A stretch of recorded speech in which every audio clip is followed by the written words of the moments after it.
Hi, welcome to this edition of Real Life Law Edition. I'm your host, Attorney Nicole Shepard. Tonight, my guest is Professor Castille. Thank you so much for coming back. I appreciate it. Thank you for having me again. Oh, you're welcome. I'm so excited. I always like the fact that you always represent Southern so Absolutely. well. You know, I see it all the time. I'm going to do that. I'm going to start doing that. So sometimes I'm going to make sure that... We want everybody to get the spirit. Yeah, exactly. I'm going to work on that. Tell my viewers a little bit about yourself. Well, as you know, I'm a law professor. I'm an adjunct at Southern University in Baton Rouge. I've been practicing law for 20 years. And served as a Baton Rouge City Court judge for some period of time after being appointed by the Louisiana Supreme Court. I'm a dad. I know that this is Men's Month. Right. And I have a lovely wife and 3 children. My son just finished his first year at Southern and is about to start summer school on Monday. My middle daughter is 9 and my youngest is 4, and she runs the house. So it's been a fun time having a 4-year-old on one end and a 19-year-old on the other end. Totally understand, because my son is 16 and my daughter is 5, and it's just really interesting. And she believes she's 16, and she's I'm sure they would get along. The girls would get along. Absolutely, definitely. You know, obviously you got an opportunity to sit in on the discussions that we had on Real Life, and so one of the things that I like to do in June is just have men come on and talk, because I do think that men have to build relationships so that our next generation of males will be able to become productive men. Yeah, you know, it's a great tie-in, because I was talking to one of the ministers just before, and he was asking about the connection between Christianity and the law, and I said, and he trying to reconcile the two, and I said, you'd just be surprised how much there is a link, because as you know, as lawyers, I mean, the law in many ways is based on biblical principles, all the way from the 10 Commandments on down, and it's a way that we govern ourselves. And so in terms of the ministers that we're talking before, I can completely identify. You know, they're looking at saving souls and saving lives and young people who really need a lot of help, and they're attacking that problem from a spiritual perspective. And there are a lot of people out there that need help, and I applaud them for what they're doing to help our young folks. But there is an epidemic that's going on. I mean, in terms of what's happening to our young black men all across this country, it's a little frightening, and it's so important to see those men and others to come and step up to the plate and help. And there's such an incredible connection between the legal community and what they're doing, because unfortunately so many of our men find themselves in the criminal justice system. Right. When I was on the Baton Rouge City Court bench, it was amazing the number of young men that I would see come into the courtroom. In Baton Rouge City Court, we'd have what's called for Rule Day, duty court, and we'd have jail call out in the morning. And every day at 8 o'clock in the morning, there would be men and some women that were in jail, incarcerated, and that just been arrested the night before or the day before. And it was amazing where we'd see 50, 60 young men, somewhere between the age of 18 and 25, that had gotten caught up in the system. Now, what was amazing about that, though, is that those young men and women were just a step removed from the educational system. So they had left their homes, they had left the educational system, and now they were caught up in another system, the penal system. And, you know, you do as much as you can as a judge to try and help, but it's not as much as you can do from the spiritual community or from the educational realm. You know, as a professor, while I teach at law school, I'm very much involved in education from pre-K all the way up through higher education. And the more we can do to catch young kids when they're 3 and when they're 4, we have an ability to prevent them from getting into trouble, from getting into the penal system. And we want to do that as much as possible. So I've been as much involved with the legal system as I have been involved with the educational community.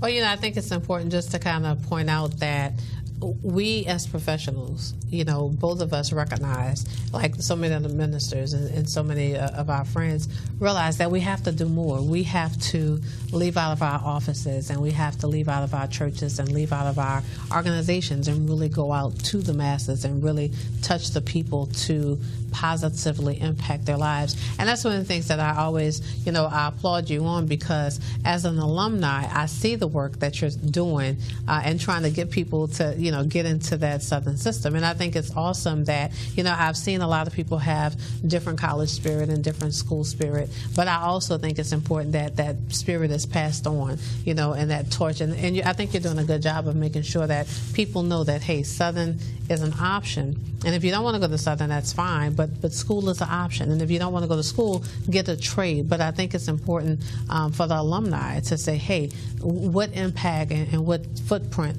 are we going to leave for those coming behind us? Yeah, and again, tying in that first segment that you had, that first show in terms of ministry, what we do, what you do, is very much also a ministry. It's about helping people, to whom much is given, much is required. And so, as lawyers, as professionals, we've been given a lot, and we have a moral obligation to give back to the community, to help others. And so from Southern's perspective, Southern is this unique institution where it's a system of 5 campuses. It has a campus here in New Orleans, it has one in Baton Rouge, it has one in Shreveport. And it's the only HBCU system in the world, the only historically black college and university system in the United States. And given that structure, and having a law school and having an agricultural center is absolutely critical. And so what we're able to do at the university is actually give people an opportunity. So it's our obligation as alumni, as lawyers, as professionals, to give people the tools. Because at the end of the day, there are a lot of things that you can do in life, but if you can teach a child, and if you can give him an education, you've given him the ability to protect himself, to have a certain spirit about him, but more importantly, he can provide for himself. He can provide for his family. He can provide for others. And he can be a productive citizen in this community. And so it's great, particularly with your having this program this month, because what you have is men all over the country, particularly with the Alumni Association. I met today with the president of the D.C. chapter, the Chicago chapter, and all strong men from all over the country reaching back, volunteering their time so that they can help this community. So what we're doing with the Alumni Association, what we're doing with the university, is absolutely critical. One of the things that, as you know, I'm running for president of the Alumni Association, the National Alumni, and we've got a program where we're going to reach people all over the country. We want to get more students, give them more of an opportunity by reaching those students in every pocket. I went to a program in Los Angeles, and just tons of young folks eager to go to college, eager to change their lots in life. And that's what we offer. And so whether you're in Los Angeles, whether you're in Chicago, whether you're in D.C., whether you're in Dallas or Houston, anywhere in this country, we at the university afford people an opportunity to change their lives. And it's a great feeling to be able to do that. What do you want to see happen with the Alumni Association? Well, in terms of my plan in particular, it's a national organization, and being a national organization, I'd really like to divide it up into 5 regions. And the reason for that is that I'd like to have recruiting directors for students for each of those 5 regions, so that we can get students from all parts of the country, so that we can be very focused and very organized and bring more students to the university. Let them know about the great things that we're doing here and get that message across. We talked about branding the university. People need to know the story of the university. Southern Baton Rouge is 100 years old this year. The university itself is 134 years old. But we need people to know the story and know the opportunities. We also want to grow that alumni base. We're more than 50,000 strong in the Southern University family around the country and around the world. And we want to get more alums involved, because what we're doing at this university is great, not just because students are getting an education, but we make an impact on the economy. We change people's lives. And the more alums we can get involved, the more students we can attract to our institution. We're going to make the alumni stronger. We're going to make the university stronger. We're going to make our city, our state, and our country stronger. You know, one of the things when you talk about the history, I always think that it's so important for people to know the history of the Law Center. And so I'm always thankful to Professor Wilson, and I really do believe that every semester when we have that new class come in, that those students should, you know, it's mandatory to read the book, because I think that knowing the history of how the school started, and so that's a different show, and I just call Professor Wilson next to come back, but I'm always excited about that. So I agree with you. I mean, you know, when we have the BASH event in New Orleans, I do think that that's really, really important to make sure that people understand that there's so many people who sacrificed their lives and their time and their money to make sure that these institutions were not only developed but sustained. And so I think it's important for us to teach the history, but then also pass the torch. Yeah, and there's no doubt about it. Southern is a product of a long history of people who've made incredible sacrifices. And we've been given a gift, because our forefathers and foremothers made incredible sacrifices. So it's now time for us to continue to carry that legacy. So with a history of 134 years as an institution, 100 years in celebration on our Baton Rouge campus, right, that's taking young people and changing their lives when maybe they had nothing. Maybe they had a lot, but maybe they had nothing, and it turned around their life. I know for me, it changed my life, because I came from a very poor family, and Southern gave me an education, opened the door with a kid who had never been to a big city before. But all of a sudden, I had a great opportunity, a great career, went on, became a lawyer, had an opportunity to be a professor, worked as a judge, worked in my law firm for 20 years. Those are things that I really couldn't even imagine as a kid.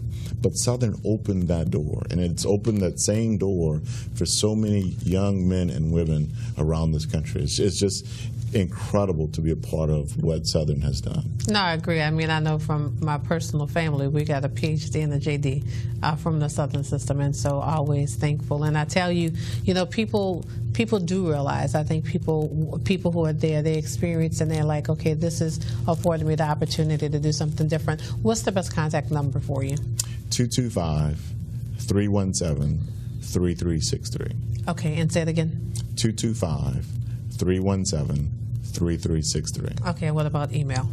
Preston.Castille@TaylorPorter.com. Again, Preston.Castille@TaylorPorter.com. Well, I'll tell you, happy Father's Day, and we have about a minute left, so any final thoughts? Yeah, for all those fathers out there, you know, keep doing all the great things. You know, we're held up by very strong women, but being a father is one of the greatest gifts that any person can have. You know, I love my 3 children. I love my wife.